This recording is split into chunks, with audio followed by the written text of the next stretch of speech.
국내에서도 AI 데이터 센터를 짓기 시작하는데요. 이게 테마가 되고 섹터가 되어서 최근 증시 상승에 큰 보탬이 되고 있습니다. 그래서 오늘은 이 국내 데이터 센터 관련 기업들에 대해서 한번 밸류체인을 알아보려고 하는데요. 간단하게 어떤 기업들이 어느 포지션인지에 대해서 이야기하는 거니 직접 매수와 매도를 하실 때는 꼭 각자 기업 분석 후에 하시기 바랍니다. 자, 그러면 먼저 밸류 체인을 알아보기 전에 먼저 이 섹터가 지금 상승하는 것은 모멘텀이라는 것을 기억하고 계셔야 합니다. 올라온 개중에는 본업에서 실적이 잘 나오는 기업들, 탄탄한 기업들이 있습니다. 그런데 몇 가지 호재성의 뉴스나 공시 소식이 들려서 주가가 상승한다면 조금씩 비중을 줄여가는 방향으로 투자를 하는 게 좋습니다. 이 점은 꼭 기억하고 계시기 바랍니다. 첫 번째 기업들은 직접 클라우드 서비스를 시행하려고 하는 기업들인데요. 네이버와 SK텔레콤, 삼성 SDS 같은 기업들입니다. 먼저 네이버 같은 경우에는 이제 유상증자를 통해서 엔비디아가 주주로 참여하게 되었죠.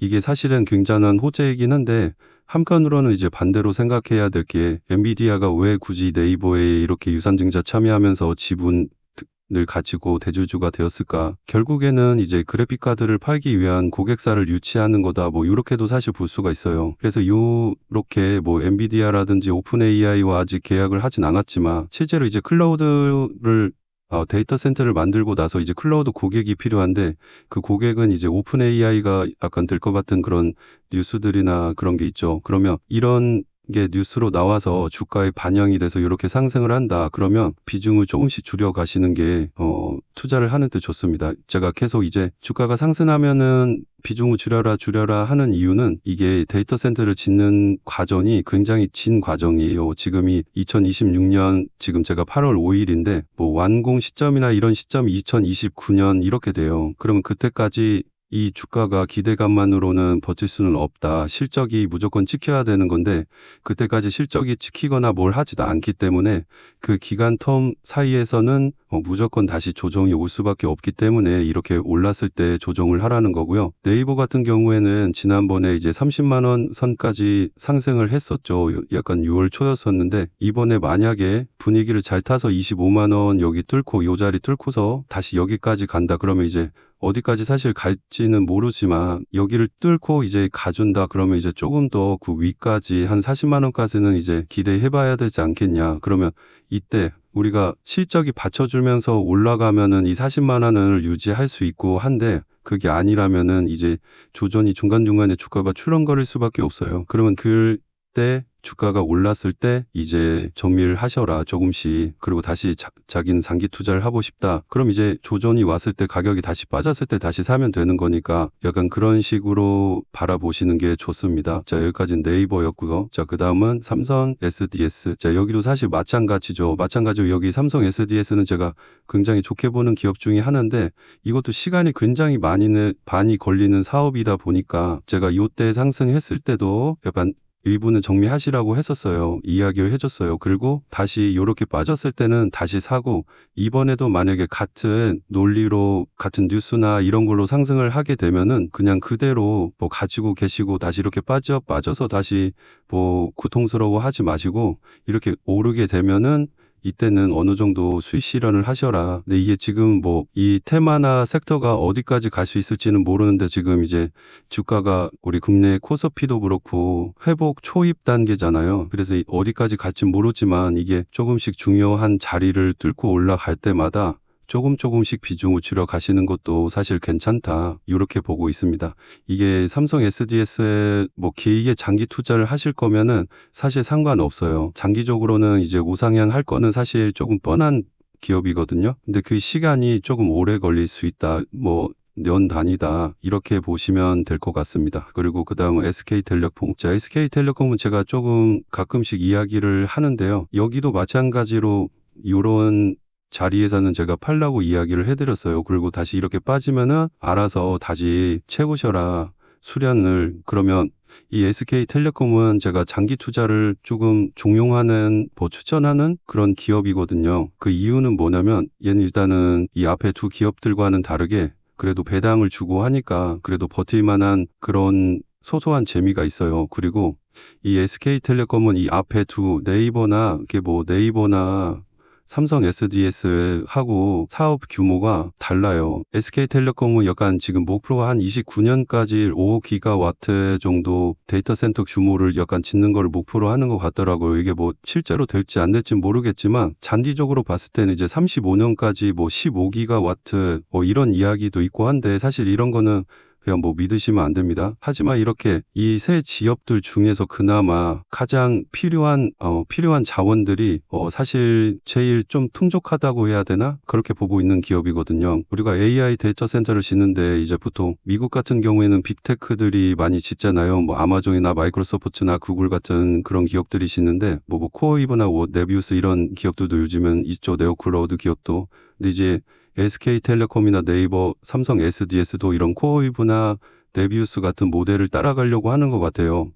근데 이 AI 데이터 센터를 짓는데 1기가와트 규모에 필요한 자금이 일단 대략적으로 70조예요. 70조. 자, 그런데 우리가 여기서 문제가 뭐냐면은 1기가와트도 문제고 이건 이제 전력인 거죠. 이 전력도 문제고 이 70조도 문제인 거예요. 이거는 자본금인 거고. 자, 그러면 이 전력과 이 자본을 균형을 가지고 안정적으로 공급할 수 있는 기업이 이 셋 중에 어디냐라고 했을 때는 이 SK텔레콤이 사실 준비가 가장 잘 되어 있다. 이 SK그룹이 준비가 가장 잘 되어 있다라고 보고 있기 때문에 여러분들한테 이 SK텔레콤을 장기적으로 가져가라고 하는 거고 팔지 말라고 하는 거예요.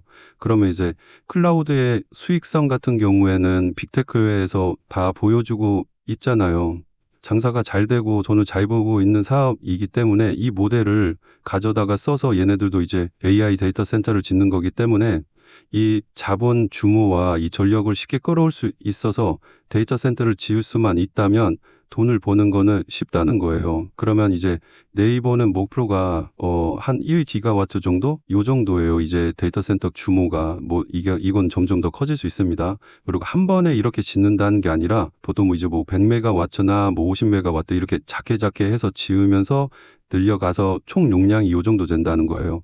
자, 근데 이제 SK는 뭐 자본은 이제 자회사를 최근에 만들었죠. 자회사를 만들어서 SK텔레콤, SKT 아래 자회사를 만들어서 거기에서 이제 자본을 조달하고 이제 전력 같은 경우에는 이제 이따가도 이야기하겠지만 뭐 SK 이터닉스나 이쪽은 뭐 신재생 쪽인 것 같고 SK 이노베이션이나 이쪽은 SK 이노베이션도 이제 뭐 배터리 이쪽만 있는 게 아니라 정유도 하고 있지만 최근에 이제 뭐 가스전 이쪽 가스 관련한 사업, 에너지 사업을 또 시작을 했어요. 이제 몇 달 되긴 했는데, 그럼 이런 것들을 봤을 때 종합적으로 이 SKT는 장기적으로 한번 가져가 볼 만하다. 뭐 요런 이야기예요. 그러면 이제 이렇게 이야기하면 뭐 삼성은 뭐 그럼 뭐 못하냐 하는데 이제 삼성도 마찬가지로 이제 가능합니다. 근데 삼성은 이제 계획 자체가 SK만큼 이제 본격적이지는 않기 때문에 지금 일단은 SK텔레콤을 이야기하는 거고요. 이제 삼성 SDS도 이제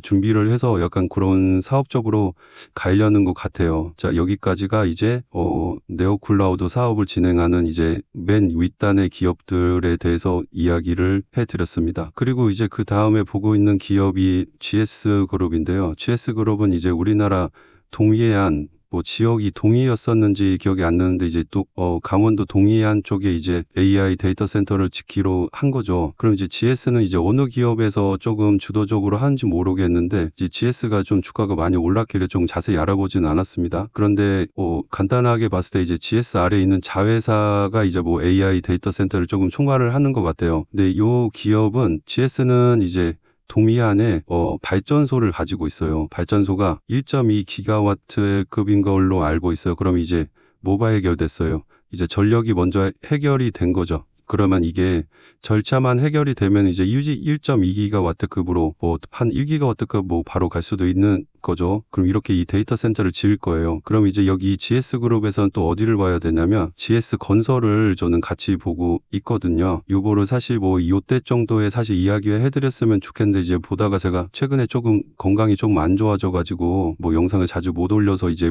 말씀을 못 드렸는데 아직까지 그렇게 크게 쏴준 것 같지는 않아요. 여기 바닥에 비해서 이렇게 오른 거긴 한데, 자, 결국에는 이제 데이터 센터 건설하는 것도 이제 건설사에서 하는 건데, GS건설은 근데 이제 보시면 이제 시총이 2조 원가량이에요. 2조 원. 그런데 아까 제가 2기가와트 그 데이터 센터를 짓는데 70조 원가량이 들어간다고 했잖아요. 여긴 뭐 GPU나 그래픽카드 이런 게 다 들어가 가격이긴 한데, 여기에서 이제 실제 뼈대를 짓고 이제 건물을 짓는 비용이 대략 한 10% 정도 7조 원가량이라고 예상을 해보면은 요거를 수주를 했을 때, 아직 수주가 나온 거는 아닌데 수주를 했을 때 이제 파급적인 면에서 봤을 때 다른 건설사에 비해서 이 GS 건설은 조금 영향이 있을 수 있다. 긍정적으로 영향을 줄만 하다라고 생각을 하고 있는 거고요. 실제 투자 단계로 이제 넘어갈 때는 요 방금 말씀드린 것뿐만 아니라 여기 자체 수주 잔고라든지 이제 다른 거 부가적인 부분도 한번 조금 고려를 해보시고 투자를 하시는 게 좋을 것 같습니다. 이제 그 다음으로 볼 기업들은 에너지 기업인데요. 여기는 조금 간단하게만 보면 이제 뭐 SK 이터닉스나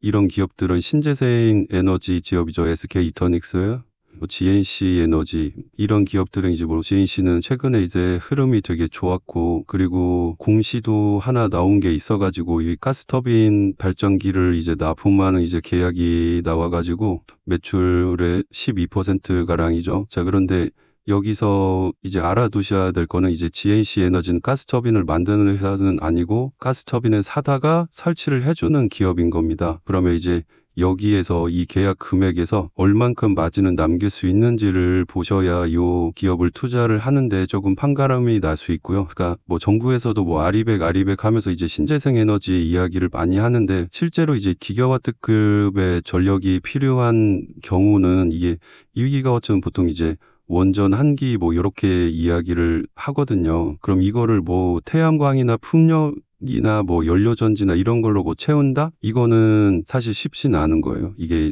말이 뭐 태양광, 풍력, 뭐 연료전지, 근데 이제 국내에서는 연료전지를 굳이 사용할 것 같진 않아요. 그러면 이제 이 태양광이랑 풍력이 메인은 될 수는 없지만 얘네들도 이제 아마 설치는 하긴 할 것 같은데, 얘네들이 이제 메인이 될 거라는 그런 생각은 이제 하시면은 안 되고, 이제 장기적으로는 이제 원전이라든지 아니면 이제 가스 발전이라든지 다른 이제 주 전력원이 들어와 줘야 되는 거거든요.